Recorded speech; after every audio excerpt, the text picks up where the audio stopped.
Could anyone have imagined that a boy born on a beautiful island in the middle of the Pacific would one day hold the most powerful office in the world? It's a story that feels like it was written for the movies. A story of destiny. Barack Hussein Obama II came into this world on August 4, 1961, in Honolulu, Hawaii. His journey began not with privilege or power, but with a unique and complex heritage that would shape his entire worldview. He was the son of a brilliant, determined mother from the heartland of Kansas, Ann Dunham. He was the son of a charismatic, ambitious father from a small village in Kenya, Barack Obama Sr. This blending of cultures, of continents, of experiences, was the very foundation of the man he would become.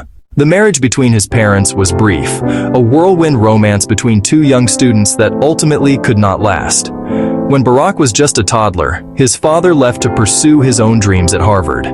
His father then returned to Kenya, a distant figure in his son's life. Anne, a woman of incredible spirit and intellect, then remarried an Indonesian man, Lolo Suetoro. This new chapter took young Barack, or Barry as he was known then, far from the sandy shores of Hawaii, to the bustling, vibrant city of Jakarta, Indonesia. Living there exposed him to a completely different way of life. It exposed him to poverty he had never seen. It exposed him to the rich tapestry of another culture. All of this broadened his understanding of the world from a very young age. Life in Indonesia was an education in itself, but his mother was determined that he receive a strong American education. She would wake him before dawn to go over his English lessons, instilling in him a discipline and a love for learning that would serve him for the rest of his life. Eventually, the decision was made for him to return to Hawaii to live with his maternal grandmother, Madeline Dunham, and with his maternal grandfather, Stanley Dunham. They were the anchors of his youth, providing stability, unconditional love, and a sense of home. In the diverse melting pot of Honolulu, Barack attended Punahou School, a prestigious academy where he was one of only a handful of black students. It was here that he began to grapple with his mixed-race identity, asking where he fit in. He found community on the basketball court, where teamwork and skill mattered more than the color of your skin. He also found solace in books, diving into black authors to explore who he was and who he wanted to be. His high school years were a time of searching, of asking big questions, slowly piecing together the identity of the man the world would one day come to know. After graduating from high school in 1979, Barack left the island life behind and headed for the mainland, a vast continent of possibilities. His first stop was Occidental College in Los Angeles. He spent 2 years navigating the social and intellectual currents of university life, but he felt a pull towards something bigger. This desire led him to transfer to Columbia University in New York City, a place teeming with energy, ambition, and endless diversity. He majored in political science with a specialty in international relations. New York taught anonymity and observation, walking, writing, absorbing the city's rhythm. He graduated from Columbia in 1983, took a job at a business research firm, practical work to pay the bills and see corporate life from the inside.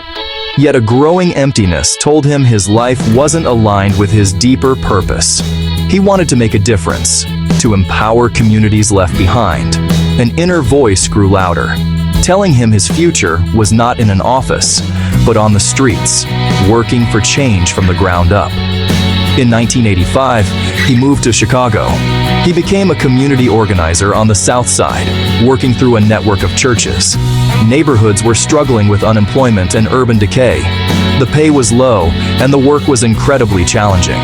He knocked on doors, listened to families, and convinced neighbors that together they could build a better future. He learned hope is not a wish, but an active, persistent struggle. It taught him how to listen, build consensus, and turn frustration into action.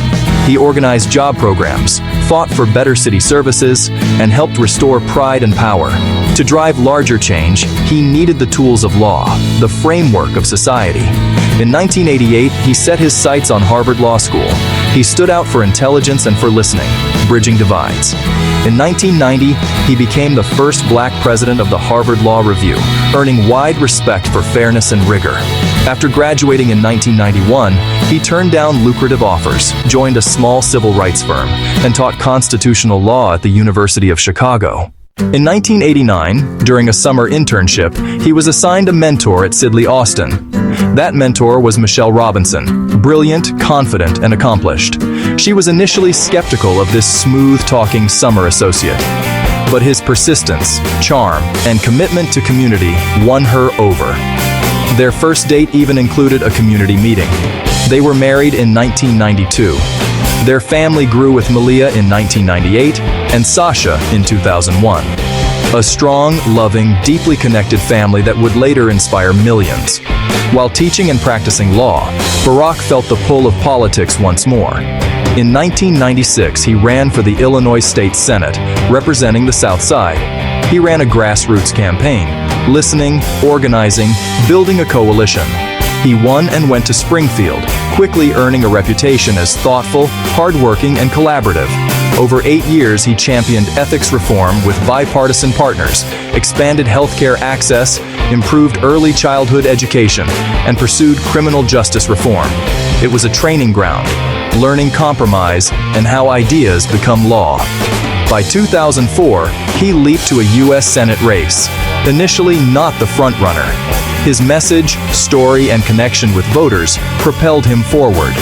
Then came the 2004 Democratic National Convention. He delivered a keynote that changed everything, speaking not of a red America or a blue America, but of the United States of America. 17 minutes turned a state senator into a national figure. He won the U.S. Senate race and arrived in Washington, the only African-American senator at the time, focused on bipartisanship and practical problem solving. The buzz from 2004 never really faded.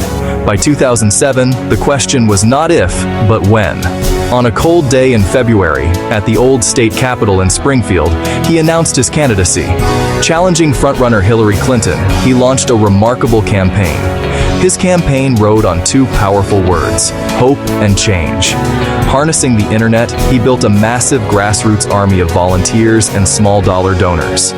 Young people, long disengaged, were energized and flocked to his cause. Yes We Can became a rallying cry for a new direction. After a hard-fought primary, he accepted the Democratic nomination before 84,000 people. As the general election began, the economy collapsed and wars in Iraq and Afghanistan weighed heavily. Voters sought not just policies but calm, steady leadership and a reason to believe again. On November 4, 2008, America delivered its verdict. Barack Obama was elected the 44th President of the United States, defeating John McCain. Crowds across the nation and world celebrated, tears of joy, a profound sense of history. That night, he reminded a hopeful nation that change has come. It was a victory not just for him, but for everyone who dared to hope for a more inclusive and perfect union. On January 20th, 2009, Barack Obama took the oath of office, becoming the 44th president. A black man and his family on the Capitol steps, an image that resonated around the globe. He inherited a nation in crisis, economy in freefall, 2 wars, strained international standing. He signed the Recovery Act to save and create jobs, provide relief, and spur long-term growth in infrastructure, education, and clean energy. He helped rescue the auto industry, a controversial move that saved hundreds of thousands of jobs. He pursued comprehensive healthcare reform, believing healthcare is a right, not a privilege. In March 2010, he signed the Affordable Care Act, expanding coverage and banning pre-existing condition denials. On the world stage, he sought to repair alliances and engage adversaries, delivering a landmark Cairo speech and receiving the Nobel Peace Prize. He oversaw the end of the combat mission in Iraq, bringing thousands of troops home. In May 2011, he authorized the raid that killed Osama bin Laden, justice and a measure of closure for a nation. The economy pulled back from the brink and began a slow recovery. But polarization deepened. Governing would remain a constant test of resolve. Through crises and compromise, his steady style defined the first term. In 2012, he asked Americans for 4 more years. He won re-election over Mitt Romney, renewing a mandate to continue the work he had begun. Unemployment steadily declined and growth returned. He celebrated nationwide legalization of same-sex marriage, calling it a victory for America. He took action on climate, raising fuel standards and launching the Clean Power Plan. In 2015, the U.S. joined the historic Paris Agreement. Gridlock prevented action on priorities like immigration reform. He spoke with deep emotion after Sandy Hook, pressing for common-sense gun safety laws. The nation grappled with race and policing, Trayvon Martin, Michael Brown, and a broader reckoning. As the first black president, he often served as consoler-in-chief. He helped secure the Iran nuclear deal to prevent a nuclear weapon. He moved to normalize relations with Cuba, reopening embassies and visiting Havana. On January 20, 2017, he left the White House in a peaceful transition. He and Michelle launched the Obama Foundation, empowering the next generation of leaders. They began building the Obama Presidential Center, a living hub for community and leadership. They wrote best-selling memoirs and, through Higher Ground, lifted diverse voices with award-winning films. Supporters cite rescuing the economy, the ACA, ending the Iraq War, and restoring America's reputation. Critics point to a slow recovery, the rise of ISIS, and deepening divisions. Undeniably, his presence in the Oval Office broke the nation's highest racial barrier.